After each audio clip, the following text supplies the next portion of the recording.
Vodita. She is one of our dear friends and member of Indian Progressive Writers Association. She writes in Hindi and she is from the Hindi belt. We call it so. Allahabad. So उनका message मैं पढ़ता हूँ। Professor Chauthiram Yadav को याद करते हुए। लंबी कद काठी, नरम स्वभाव, मुस्कुराता चेहरा, लंबे सफेद बाल और धोती कुर्ता की पोशाक में प्रोफेसर चौथीराम आधुनिक ऋषि लगते थे, जो ज्ञान बांटने की परंपरा में पूरी दुनिया को शामिल करना चाहते थे। लहीम शहीम जैसी उनकी कद काठी, वैसे ही बुलंद उनकी वैचारिकी भी। 12 मई की रात में अचानक जब यह खबर मिली कि प्रोफेसर चौथीराम यादव नहीं रहे, तो हम सब स्तब्ध रह गए। किसी को यकीन नहीं हो रहा था। हमेशा की तरह इन दिनों भी वे लगातार सक्रिय थे। कभी अपने गांव जाना, कभी किसी दूसरे शहर में कार्यक्रम में जाना। जिस दिन उनकी मृत्यु हुई, वह दिन भी सामान्य था। वह फेसबुक पर पोस्ट लिख रहे थे।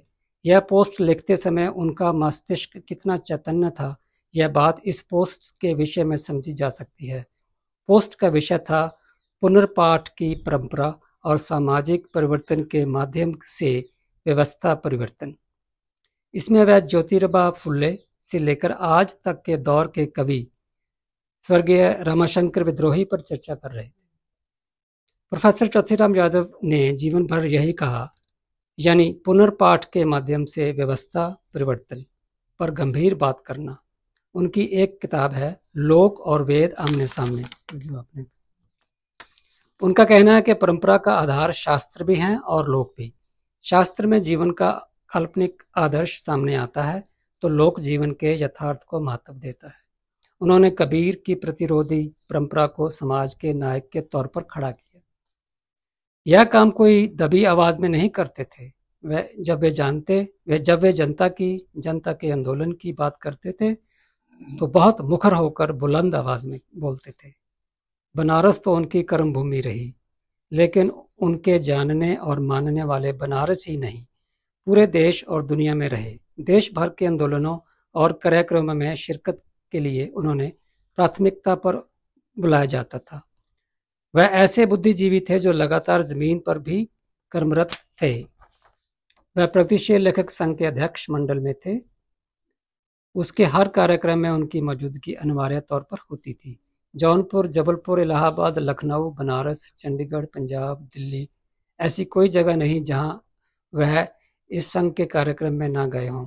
कार्यक्रम चाहे छोटा हो चाहे बड़ा हो, अगर वह संगठन का कार्यक्रम है तो चौथीराम सहर्ष आते थे और कार्यक्रम में आए नए पुराने लेखकों और कार्यकर्ताओं के साथ बहस मुहासे में लगातार शामिल रहते थे।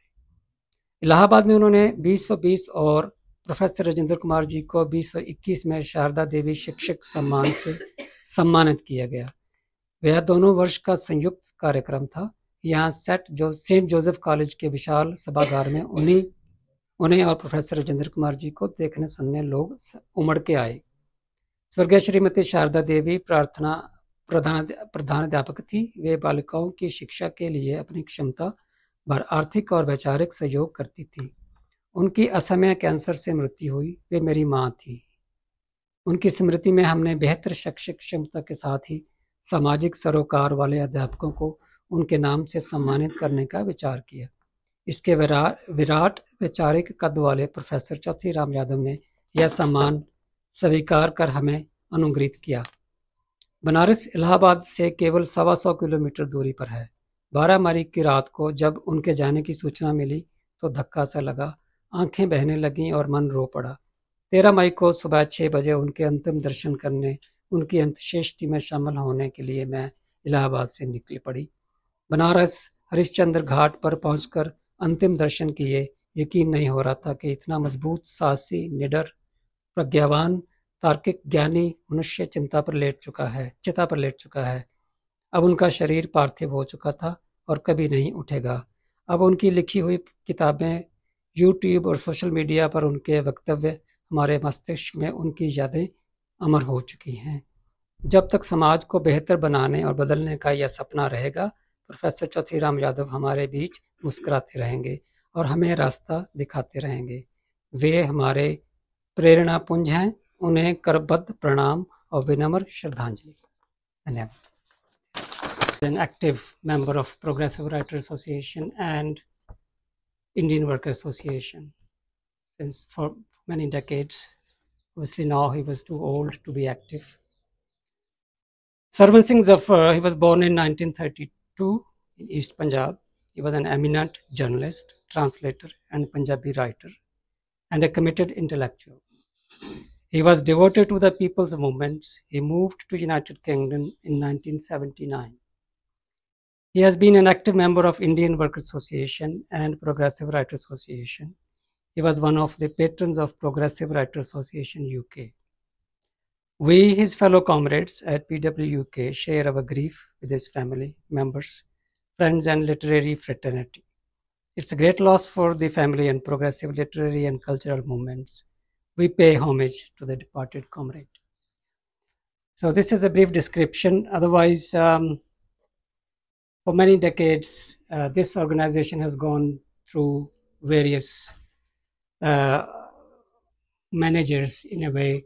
He's always been involved in organizing functions and coordinating so that we could move forward the ideas of progressiveness. So we pay homage to one of our departed comrade. He recently died just this week. His funeral is still to happen on 10th of June. Thank you.